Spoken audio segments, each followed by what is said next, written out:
प्रेम से बोलिए शंकर भगवान की जय। माता गौरा पार्वती गणपत ललनमा की जय। हर हर महादेव। देवादिदेव महादेव जी के चरण में प्रणाम करती हूँ, मेरा प्रणाम स्वीकार हो। माता गौरा पार्वती के चरण में प्रणाम करती हूँ, मेरा प्रणाम स्वीकार हो। गणपति ललनमा के चरण में प्रणाम करती हूँ, मेरा प्रणाम स्वीकार हो। सब गुरु भैया बहना के चरण में प्रणाम करती हूँ, मेरा प्रणाम स्वीकार हो। गुरु भाई बहना, मैं एक कथा सुनाने जा रही हूँ, इस कथा को पूरा सुनिए और ये रहस्य जानिए। हर हर महादेव। गुरु भाई बहना, एक राजा थे और एक रानी। राजा के घर में धन संपत्ति बहुत था। राजा धन संपत्ति से आगर थे। राजा के आगे पीछे सब भरा हुआ था, लेकिन एक बिना राजाहीन थे दीदी, राजा का संतान नहीं था। और राजा और रानी संतान के बिना दर दर भटक रहे थे। प्रजा लोग राजा के घोषित कर दिए कि भाई राजा के यदि रहना है तो 1 साल के मौका देते हैं, राजा के संतान वाले बन जाएं, नहीं तो राजा के बाल मुंडन करके और चंदन टीका चूना के लगा के, राजा के लंगोट पहना के और राज से निकाल देंगे घसीट के। राजा का धड़कन बढ़ गया, रानी का दिमाग टेंशन में हो गया। रानी का दिमाग टेंशन में हो गया गुरु भाई बहना कि ये क्या, हम राजा और रानी सब दिन रहे हैं और यदि ऐसा प्रजा कर देगा तो मेरा मान सम्मान क्या रह जाएगा। राजा बहुत पूजा पाठ करते थे, पूजा पाठ में कोई कमी नहीं करते थे, लेकिन फिर भी गुरु भैया बहना राजा निसंतान थे। रानी जो है, रानी मन ही मन सोचती है, राजा से कहती है कि हे स्वामीनाथ, बड़ही के घर जाके और एगो काठ के लइका हमको बनवा के दे दीजिए, हम उस लइका के पोस पाल के बड़ा कर देंगे और उसी के सहारे जिंदगी बिता लेंगे। राजा कहते हैं कि ये रानी साहब, हमको लाज लगता है, आप ही जाके बड़ही से कहिए ना कि हमको एगो लइका बना दो। तो रानी बड़े प्रेम से बड़ही के घर जाते हैं दीदी, और बड़ही से कहते हैं, सुना हो का सुना हुए भैया, ओ भैया मोर बड़हिया हो, अरे चंदना के गढ़ी दालाड़ी का हो, नीता उठिया हो भैया, ओ गोदिया खेलए वही हो, असमा में सुतव संग साथ हो। एक गुरु भैया बहना, बड़ही भैया कहते हैं,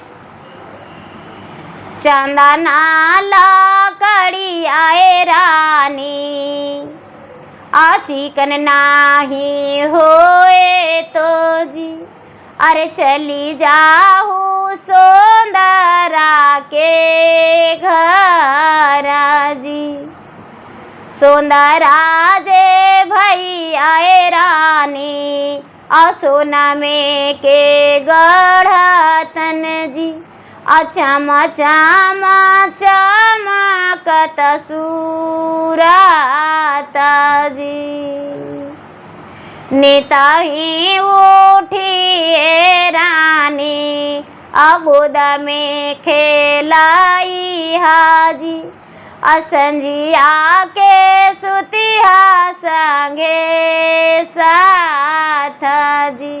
एक गुरु भाई बहना बड़ही कहते हैं कि हे रानी साहब, आपके सामने हम हाथ जोड़ते हैं, गोड़ पड़ते हैं, हम काठ के बालक नहीं बना सकते हैं जिसे आप गोद में खिला सकते हैं, दूध पिला सकते हैं, साथ में सुला सकते हैं, आपके जिंदगी उससे गुजारा हो सकता है।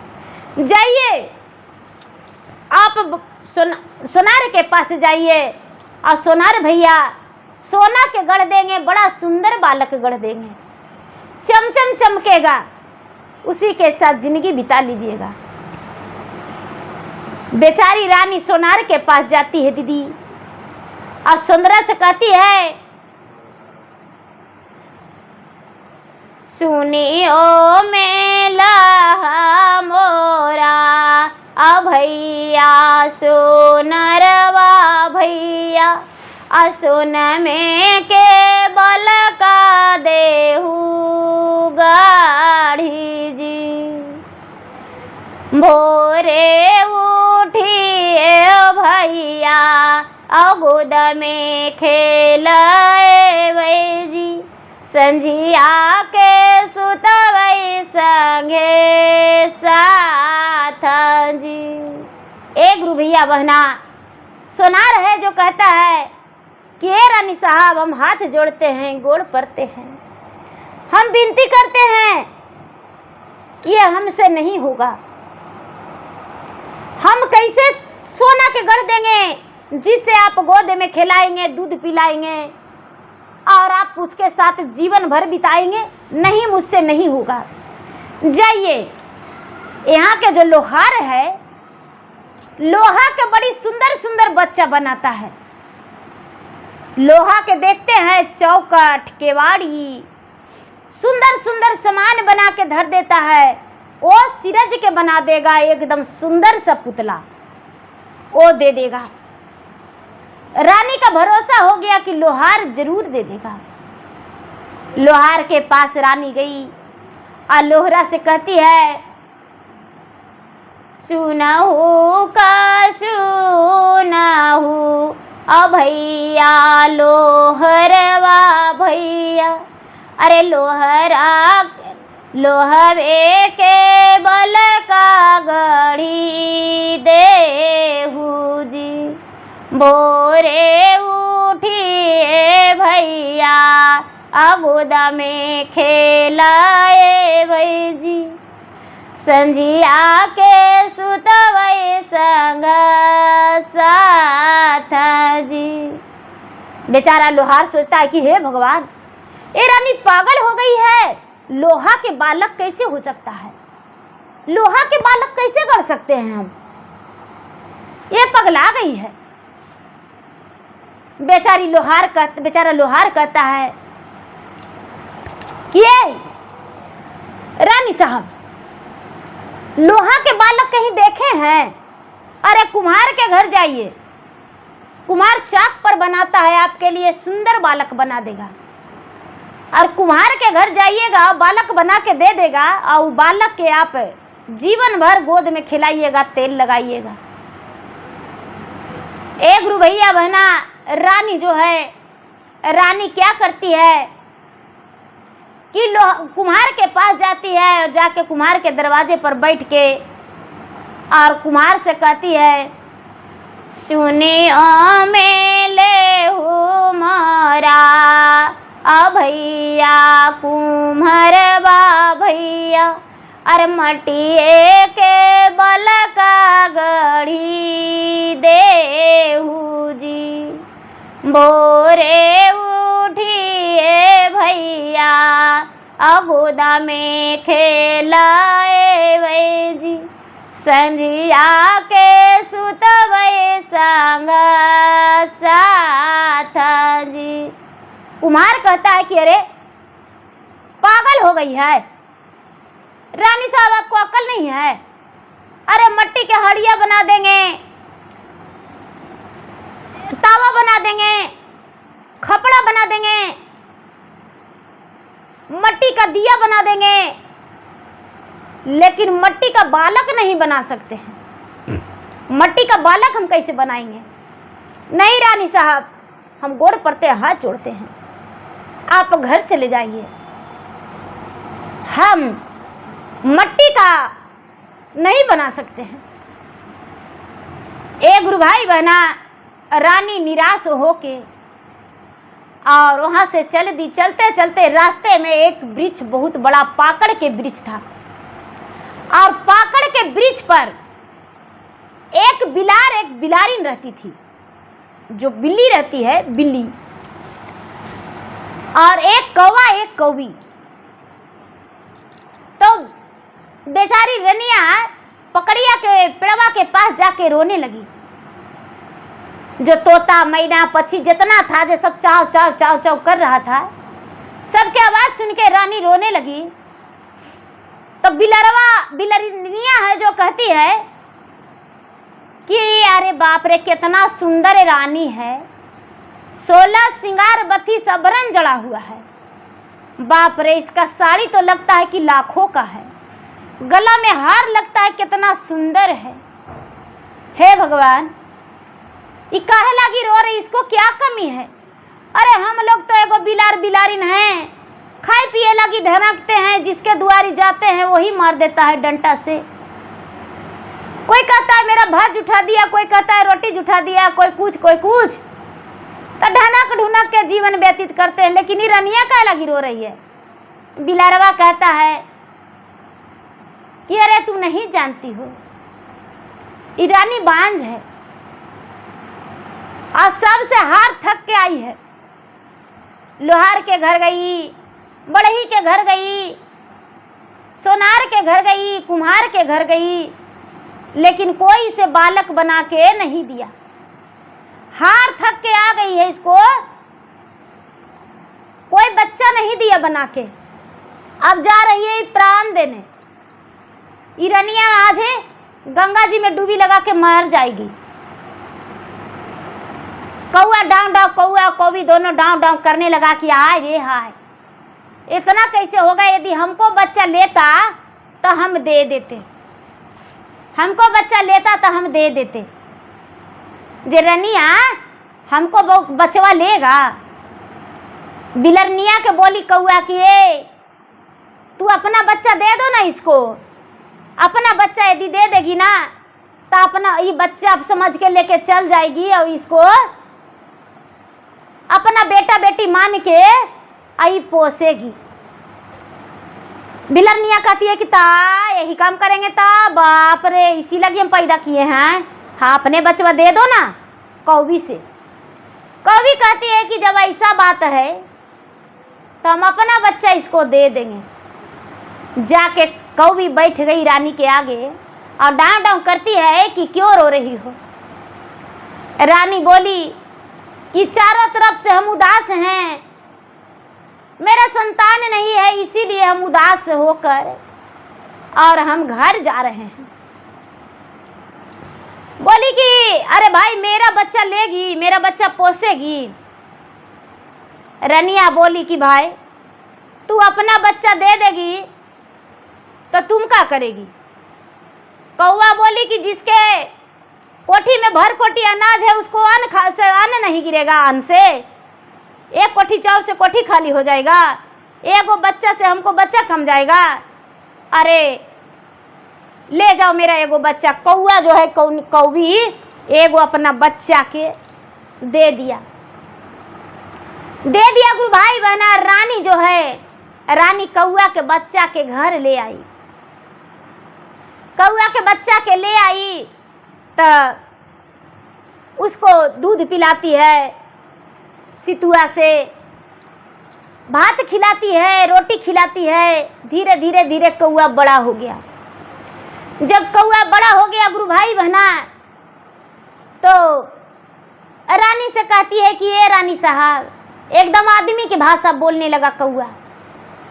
ए रानी साहब, राजा पूजा पाठ करते हैं, आप काहे नहीं पूजा पाठ करते हैं?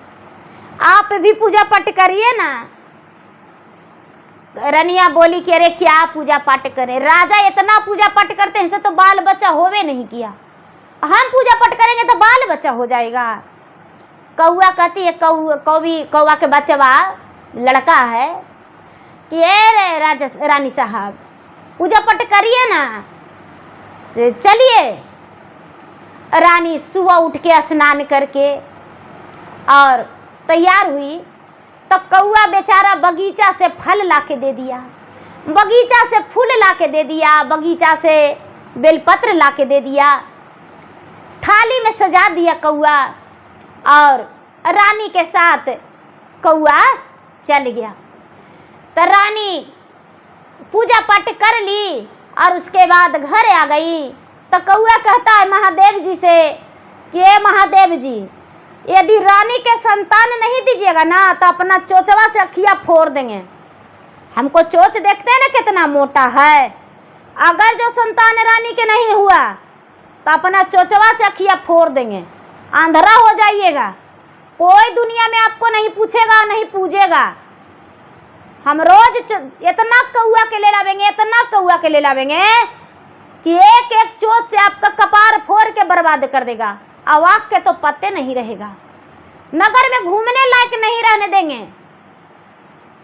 एक गुरु भैया बहना रोज रानी पूजा करके चल आती थी और जो कौआ था, कौआ रोज ही बात बोलता था, रोज ही बात बोलता था।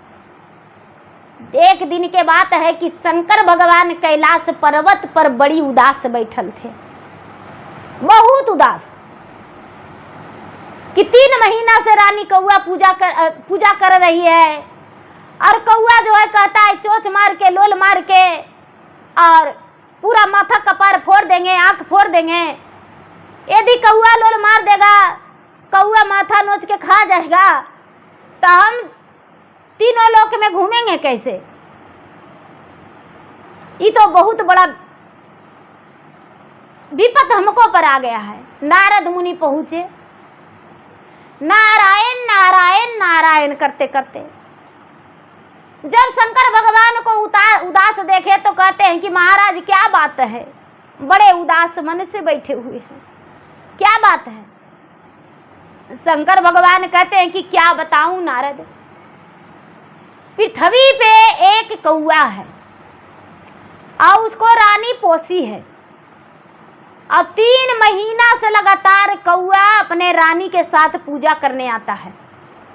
कौआ जो है अपना चोंच से तोड़ तोड़ के फल लाता है, फूल लाता है, बगीचा से बेलपत्र लाता है और रानी जब पूजा करने आती है तो अपना चोचिए से उठा के हमको पर जल भी चढ़ा देता है, फूलवा चढ़ा देता है, बेलपतरियो चढ़ा देता है, रोड़ियों लगा देता है, दूधो ढार देता है।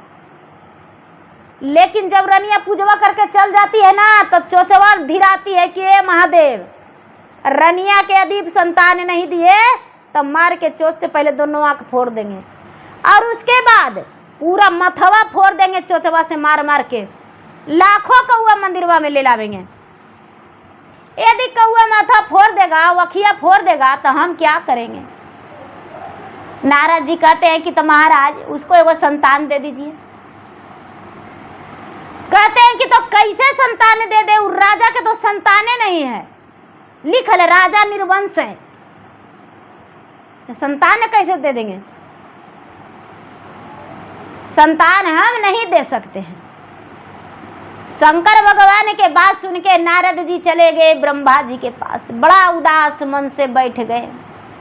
कहते हैं क्या बात है नारद? तो क्या बतावे पितामह, आज तो हम गए थे कैलाश पर्वत पे तो वहां शंकर बड़े उदास थे बैठे हुए, भोलेनाथ क्या बात है, उनकी बात बताएं। पोथी पत्रा उलट के देखते हैं तो देखते हैं कि उसका तो कोई संताने नहीं है। विष्णु जी के कहते हैं कि महाराज, विष्णु लोग फिर गए, वही नारद जी कहते हैं कि महाराज आप कुछ कीजिए, आप कुछ कीजिए और नहीं तो उत्तिरलोकी 3 लोक में घूमने लायक नहीं रहेंगे। कहते हैं कि ऐसे ऐसे नहीं होगा, चलिए शंकर जी के पास चला जाएगा। शंकर भगवान और विष्णु भगवान और ब्रह्मा जी और नारद मुनि सब एक जगह हो गए। लक्ष्मी और सरस्वती और पार्वती सब एक जगह हो गए तो कहते हैं कि तो ठीक है, उसको संतान देना जरूरी है। यदि आप संतान नहीं देंगे तो कौआ सचमुच में लोल मार के आंख फोड़ देगा। हजारों कौआ जुटा के और पूरा माथा नोच के खा जाएगा। तो क्या किया जाए बताइए? शंकर भगवान से कहते हैं विष्णु जी की देखिए एक ही उपाय है, कौआ से प्रकट होके कहिए कि सुनो एक बात, रानी के तू भक्त है, रानी के तू पुत्र के समान है, तो रानी के लिए काम करेगा? तो कौआ बोलेगा बताइए। तो रानी के लिए तुम्हें प्राण त्यागना होगा और रानी के पुत्र बन के और उसका पेट से जन्म लेना पड़ेगा पुत्र बन के।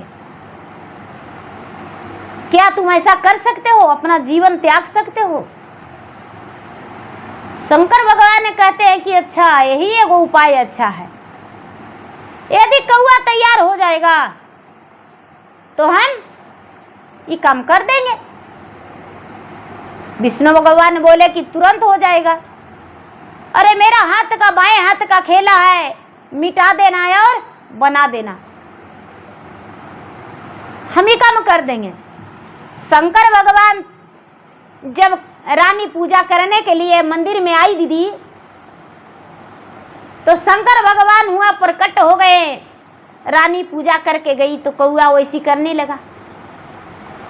शंकर भगवान प्रकट हुए, कहते हैं कि क्या बोला रे काग? अरे शाम हुआ तो गुमसुम, सुबह हुआ तो डाव डाव, और मंदिर हुआ तो मंदिर आया तो झाँव झाँव। अरे क्या बात है, बताओ जरा खुल के। कौआ कहता है कि महाराज, सबसे पहले क्या है, आप महादेव हैं? तो हाँ, हम महादेव हैं। तो महाराज, यदि रानी का संतान आप नहीं देंगे तो हम अपना चोंच, मोटी चोंच से मार के अखियां फोड़ देंगे। अब इतना कौआ जुटावेंगे ना कि सारी माथा के केस एक केस कर करके नोच नोच के खा जाएगा और माथा में जख्म बना देगा। आप त्रिलोकी नहीं कहलाएंगे। शंकर भगवान मुस्कुराते हुए बोलते हैं कि तो अच्छा, ऐसा बात है तो हाँ, तो अच्छा, तू रानी के पुत्र बन के रह रहा है तो क्या रानी के लिए एक काम करेगा? कौआ बोला महाराज, आपकी बात से लाखों ऊपर, रानी के लिए जीवन कुर्बान है, आप जो कहेंगे वो सुनेंगे हम। शंकर भगवान यही कहते हैं कि तो ठीक है, रानी के लिए तुम्हें अपना प्राण त्यागना होगा और रानी का पेट से जन्म लेना होगा पुत्र बन के। क्या तुम ऐसा करोगे? गुरु भाई बहना, कौआ तुरंत बोला कि हे महाराज, बड़ी सौभाग्य की बात है कि हम मनुष्य तन में जन्म लेंगे, हम अवश्य ऐसा करेंगे। कि ठीक है, ठीक है, तो आज ही तुम्हें त्यागना होगा। अब तुम्हें रानी का मोह माया नहीं देखना है। यदि तू रानी के मोह माया देखेगा तो 9 महीना गर्भ धारण करना होगा उसका पेट में। 9 महीना गर्भ धारण करना होगा और राजा के पास 1 वर्ष का समय मिला है। 3 महीना बीत चुका है और 9वें महीना बाकी है। यदि समय पर उसको संतान नहीं हुआ तो राजा के राज्य से लोग निकाल देगा। कौआ बोलता है कि महाराज, जितना जल्दी कर दीजिए। कौआ बेचारा घर नहीं गया, अपना दम तोड़ दिया। शंकर भगवान इसी कौवा के प्राण को रानी का ओद्र में डाल दिए। रानी गर्भवती हो गई। रानी गर्भवती हो गई दीदी। वही कौआ का प्राण रानी का ओद्र में है। धीरे धीरे समय, और रानी जो बेचारी इंतजार कर रही है कि हे भगवान, एगो कौआ के भी पोसे, वो भी लगता है निखराम हो गया। कौआ मुझे त्याग कर दिया। कौआ मेरा घर नहीं आया। बड़ा विलाप करती है, रोती है। बड़ही के घरवा है, औ गेली बालक बनवे जी, और बड़ही नदी हले बनाई जी। सुंदरा के घरवा है अगेली बालक बनावे जी। और सुंदरो नदी हले बनाई जी। लोहरा के घरवा में अगेली बालक बनावे जी। लोहरो नदी हलक बनाई जी। कुम्हारा के घरवा में अगेली बालक बनावे जी। कुम्हारो नदी हलक बनाई जी। पकड़ी के पेड़ ऊपर एक गो पंछिया जी। अरे आपन कोरिया काटी देलन जी। ओहू रे कगवा बादिल अभले निखारा मामा जी। और ना जाने कहाँ उड़ी गायल जी। एक भैया बहना बेचारी रोते रोते एकदम प्रस्त पड़ गई। रात में कोई भोजन नहीं की, दिन में भी भोजन नहीं की। सवेरा हुआ तो लगता है कि हे भगवान, शिव मंदिर में शायद वो आता था, लेट से जाते हैं देखने। जब बेचारी रानी शिव मंदिर में देखने गई दीदी, तो देखती है कि कौवा का जो सब है वही मंदिर में सूख गया है, उसका प्राण निकल गया दीदी। तो कहते हैं कि सोने का पिंजरा कब तक शोभता है, जब उस तक उसमें तोता रहता है। और सोने का पिंजरा कब बिखर जाता है, जब तोता उड़ जाता है। तो कौवा का अंदर से तो तोता उड़ गया था, तो सुंदर सुहाना तन वो तो बेकार था। रानी अपना गोद में लेकर उसे विलाप करती है कि हे कौआ, हम तुम्हें अपना पुत्र बना के अपना घर में रखे थे, और आज तू अपना प्राण त्याग दिया ही महादेव के मंदिर में। अरे ये पत्थर के मूर्ति नहीं सुनने वाला है, पत्थर के मूर्ति कुछ नहीं देने वाला है। आकाशवाणी होता है कि माँ चिंता मत करो माँ, हम तुम्हारा ओद्र से जन्म लेने वाले हैं माँ, पुत्र बन के जन्म लेंगे माँ। जाओ रो मत, दिन जोड़ो, दिन गिनती करो, तुम्हारा बेटा हम जन्म लेंगे माँ। एक भैया बहना, रानी जब इस बात को कानों में गूंजा तो रानी का अचानक आंख से आंसू सूख गया। अचानक आंख से आंसू सूख गया। भगवान महादेव के पूजा पाठ करके घर लौटी। अब उसका मन में खुशी का ठिकाना नहीं था। राजा से कहती है कि हे स्वामीनाथ, आज देखिए ना मुझे ऐसा आभास हुआ। राजा कहते हैं कि हो सकता है भगवान तुम्हारे ओद्र से पुत्र की प्राप्ति दे। धीरे धीरे महीना गुजर गया। रानी का आभास हुआ कि हम गर्भ से हैं। राजा से बताइए हे स्वामीनाथ, सचमुच में हम गर्भ से हैं, हम मां बनने वाले हैं आपका संतान के। बड़ी दिन के बाद आज हम खुश हैं कि हम भी मां बनेंगे। धीरे धीरे समय बीता दीदी। 9वां महीना पूरा हो गया। रानी का 9 महीना 9 दिन 10 घंटे के बाद एक सुंदर पुत्र जन्म लिया, जिसका एक नाखून कौवा का है। पूरा बदन जो है मनुष्य का है, एक नाखून कौवा का है। रानी का जो डगरिन थी वो कहती है कि ये रानी साहब, बेटा तो जन्म लेवे किया है, लेकिन ना जाने किस पाप के कारण एगो नाखून आपका लगता है कि कोई पक्षी का है। रानी जब बच्चा के गोद में ली तो समझ गई कि वही कौआ मेरा ओद्र से जन्म लिया है, वही कौआ मेरा ओद्र से जन्म लिया है, मेरा बेटा बनके। एक गुरु भाई बहना, रानी जो है धूमधाम से जब 3-4 महीना संतान के हो गया तो धूमधाम से मंदिर का जो शिवलिंग था पत्थर का उसे सोना जलवाई। जो भगवान भोलेनाथ का सवारी था बसहा, उसका सींग में सोना जलवाई।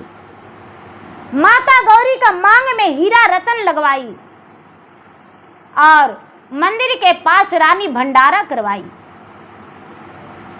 धीरे धीरे समय बीतने लगा। रानी का गोद में वो पुत्र बड़ा खुशी से खेलने लगा। समय बीतने लगा, राजकुमार वो बड़ा होने लगा।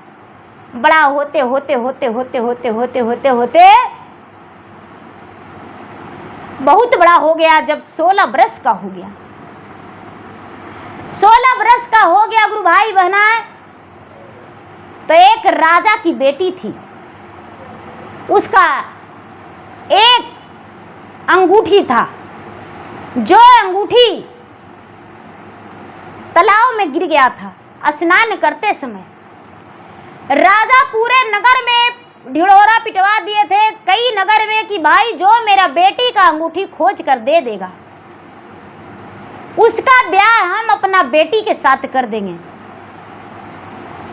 मेरा बेटी जो है बहुत सुंदर है, 16 कला का विद्या जानती है, इसके बाद सब गुण है। मेरा बेटी जो है बहुत गुणवान है, 12 वर्ष आगे पीछे जानती है। राजा साहब के बेटी के अंगूठी खोजने के लिए गुरु भाई बहना नगर से राजा महाराजा सब लोग जुट गए। कोई मलाह जो है तालाब में डूबी, नदी में डूबी मार मार के, समुद्र में डूबी मार मार के खोज रहा है, जाल फेंक रहा है, लेकिन राजकुमारी का अंगूठी नहीं मिला। अंगूठी नहीं मिला गुरु भाई बहना। जब अंगूठी नहीं मिला तो सारा नगर के लोग कहते हैं कि अब राजा का बेटी कुमारी रहेगी, क्योंकि राजा का अरमान है कि मेरा बेटी का अंगूठी मिलेगा, उसी राजकुमार के साथ अपना बेटी का ब्याह करेंगे। तो इतना बड़ा बड़ा देश के राजा सवा के और अंगूठी खोजा नहीं मिला। जे खोजेगा आखिर वो कैसा अंगूठी है जो मिल नहीं रहा है। गुरु भाई बहना धीरे धीरे धीरे धीरे धीरे धीरे जानकारी हुआ वही कौवा राज के। कौवा जन्म लिया था रानी का वज्र से, तो उसका माता ही कौवा राज रखा था नाम। कौवा राज के जानकारी हुआ, अपने माता से कहता है कि ये माता, हरदी नगर के राजा के बेटी का एक अंगूठी समुद्र में गिर गया है, वो अंगूठी हम जा रहे हैं खोजने। वो अंगूठी जब खोज देंगे तो मेरा ब्याह उसी कन्या से हो जाएगा। 12 वर्ष की कन्या है माँ। रानी बोलती है बेटा तू तो मेरा एक लौता बेटा है, एक लौता बेटा है, तू कैसे अंगूठी खोज सकता है? नहीं माँ, हम खोज देंगे अंगूठी। एक गुरु भाई बहना जब यही कौवा राज गया हरदी नगर के राजा के पास, जाके पान के बीड़ा लगा हुआ था, पान के बीड़ा उठा के खा गया। पान के बीड़ा उठा के खा के और उसके बाद ढोली के कहता है ढोली बजाओ ढोल, पूरे नगर में हो जाना चाहिए घनघोर, और पूरे नगर के जानकारी हो जाना चाहिए कि कोई राजकुमार आया है जो अंगूठी खोजेगा। जो ढोली था ढोल बजा दिया और राजकुमार जाके तालाब पर बैठ के अपना नाखून से कहता है कि अरे नाखून, तू किस जन्म में अब किस दिन काम आएगा? मेरा ये नाखून जो है कौवा का एक अंगुली, तो तुम में तो इतना शक्ति है कि तू तो अंगूठी खोज के ला सकता है। राजकुमार अपना पांव समुद्र में लटका दिया गुरु भाई बहना, और उसका नाखून इतना बड़ा हो गया, इतना बड़ा हो गया, इतना बड़ा, इतना कौआ के पंजा उसमें जुट गया, इतना कौआ के पंजा जुट गया, लाखों कौआ के पंजा जुट गया। और शक्ति भगवान का महिमा अपरंपार, भगवान का दिया हुआ पुत्र था। जाके और राजकुमार के जो वही एक अंगुली था नाखून का, कौआ का नाखून चंगुल, उसी में फंस के और अंगूठी आ गया। लोग देखने वाले देखते रह गए कि ना राजकुमार डुब्बी मारा, ना राजकुमार तालाब में हिला, सिर्फ पाँव लटका दिया और इसको पाँव में अंगूठी आ गया। ये कहाँ से लाया होगा? राजकुमार कौवे राज जाके दे दिया अंगूठी राजा से कि राजा साहब यही अंगूठी है। राजा उस अंगूठी को निहारते देखते कहते हैं कि हाँ यही अंगूठी है, ये अंगूठी मेरा बेटी का पूरे स्वयंवर में पहना दीजिए। राजकुमार कहता है मेरे माता पिता को पहले चिट्ठी लिखकर भेज दीजिए। हल्दी नगर के राजा उसके माता पिता के चिट्ठी लिखकर भेज दिए और उसके माता पिता आकर स्वयंवर में शामिल हो गए। राजकुमार अपने पत्नी को अंगूठी पहना दिया और जयमाला हुआ, ब्याह संपन्न हुआ। राजकुमार ब्याह करके अपना राजमहल ले जाके अपना पत्नी को और खुशी खुशी जीवन बिताया। अब तो इसके रानी के जीवन में कोई दुख नहीं, ना तो प्रजा घर से निकाला, गांव से निकाला, जवार से निकाला, और ना ही तो कोई प्रकार के कोई दुख हुआ। रानी सुखी जीवन बिताई। अब इसका जीवन में कोई दुख नहीं था। बाल बच्चा, पोता पोती, बेटा बेटी सब भर गया, गुरु भाई बहना, इसका जिंदगी में कोई दुख नहीं। तो देखिए गुरु भाई बहना, कौवा रानी के लिए तो भगवान बन के आया था। बेचारी सगरों से हार थक गई थी, सारा रिश्तेदार से थक गई थी कि कोई एगो बालक दे दो, लेकिन कोई नहीं दिया। बेचारी सोचती है कि चलो कोई गढ़ के दे देगा तो उसको भी बेटा बना लेंगे, उसी के साथ जीवन बिता लेंगे, लेकिन कोई नहीं दिया। देखिए एगो कौवी बेचारी थी कि अपना कोख में से ओद्र के बच्चा उसे दे दिया और बेचारी रानी उसे भी ले ली अपना बेटा समझ के और उसे पोसी पाली। तो देखिए वो पुत्रवान हो गई। तो देखिए गुरु भाई बहना, दयावान कौआ, एक राजकुमारी का ब्याह कौआ से, दयावान कौआ कैसे हुआ गुरु भाई बहना, ये तो कमेंट करके बताइएगा। और मेरा कमेंट बॉक्स में हर हर महादेव, जय शिव गुरु जरूर लिखिएगा और कौआ को धन्यवाद जरूर लिखिएगा। तो प्रेम से बोलिए शंकर भगवान की जय।